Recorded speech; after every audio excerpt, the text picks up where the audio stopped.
ಧೈರ್ಯ. ನಮ್ಮ ಪೂರ್ವಜರು ಧೈರ್ಯಂ ಸರ್ವತ್ರ ಸಾಧನಂ ಅಂತ ಅಂದಿದ್ದಾರೆ. ಎಲ್ಲದಕ್ಕೂ ಧೈರ್ಯ ಬೇಕು. ಧೈರ್ಯವಿಲ್ಲದಿದ್ದರೆ ಆತ ಏನನ್ನೂ ಸಾಧಿಸೋದಕ್ಕೆ ಸಾಧ್ಯವಿಲ್ಲ. ದೇವತೆಗಳು ಬಹು ಅಮೂಲ್ಯವಾದ ರತ್ನಗಳನ್ನು ಪಡೆದರೂ ತೃಪ್ತಿ ಹೊಂದಲಿಲ್ಲ.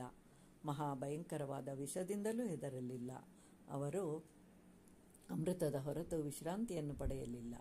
ಹೀಗೆ ಧೈರ್ಯವಂತರಾದವರು ತಾವು ನಿಶ್ಚಯಿಸಿದ ಫಲವನ್ನು ಪಡೆಯುವ ತನಕ ವಿಶ್ರಾಂತಿಯನ್ನು ಪಡ್ಕೊಳ್ಳೋದಿಲ್ಲ. ಒಟ್ಟಿನಲ್ಲಿ ಎಂತಹ ಕಷ್ಟಗಳು ಎದುರಾದರೂ ಧೈರ್ಯದಿಂದ ಎದುರಿಸಿ ನಾವು ಅಂದುಕೊಂಡಿದ್ದನ್ನು ಪಡೆದೇ ಪಡೆಯುತ್ತಾರೆ. ಯಾವುದೇ ಕೆಲಸ ಮಾಡಲು ಧೈರ್ಯ ಬಹಳ ಮುಖ್ಯ. ಧೈರ್ಯದಿಂದ ಮಾಡಿದಾಗ ಆ ಕೆಲಸ ಸಮರ್ಪಕವಾಗಿ ಪೂರ್ಣಗೊಳ್ಳುತ್ತೆ. ಭಯ, ಆತಂಕಗಳಿಂದ ಕೂಡಿದಾಗ ಅದು ಸಮಂಜಸವಾಗಿರುವುದಿಲ್ಲ. ಧೈರ್ಯವಂತರು ಯಾವುದೇ ಕೆಲಸವನ್ನು ಪ್ರಾರಂಭ ಮಾಡಿದಾಗ ಯಾರೇ ಹೊಗಳಲಿ, ತೆಗಳಲಿ, ಸಂಪತ್ತು ಬರಲಿ, ನಾಶವಾಗಲಿ, ನ್ಯಾಯ ಮಾರ್ಗದಿಂದ ಒಂದು ಹೆಜ್ಜೆಯೂ ಹಿಂದೆ ಸರಿಯುವುದಿಲ್ಲ. ಯಾರು ಧೈರ್ಯದಿಂದ ಕಾಮಗಳನ್ನು ಜಯಿಸ್ತಾರೋ, ಇಂದ್ರಿಯ ನಿಗ್ರಹವನ್ನು ಮಾಡಿರುವರೋ ಅಂತಹವರನ್ನು ಮೂರೂ ಲೋಕಗಳು ಗೌರವಿಸುತ್ತವೆ. ಧೈರ್ಯದಿಂದ ಕೂಡಿದ ಹುಲಿ, ಸಿಂಹಗಳನ್ನು ಯಾರೂ ಬಲಿ ಕೊಡುವುದಿಲ್ಲ.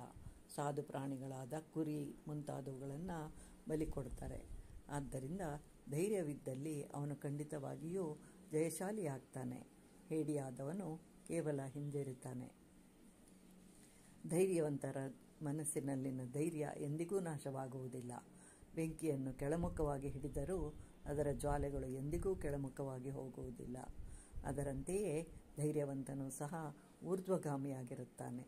ಆದ್ದರಿಂದ ಧೈರ್ಯವಂತರಾಗಿ ಬಾಳೋಣ.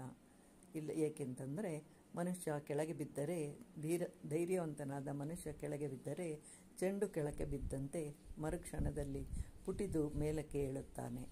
ಆದರೆ ಕೈಲಾಗದವನು ಬಿದ್ದರೆ ಮಣ್ಣಿನ ಹೆಂಟೆ ಬಿದ್ದಂತೆ ಮುಂದೆ ಎಂದೂ ಏಳದಂತೆ ಒಡೆದು ಪುಡಿಪುಡಿಯಾಗಿ ಹುಡಿಯಾಗಿ ಹೋಗ್ತಾನೆ.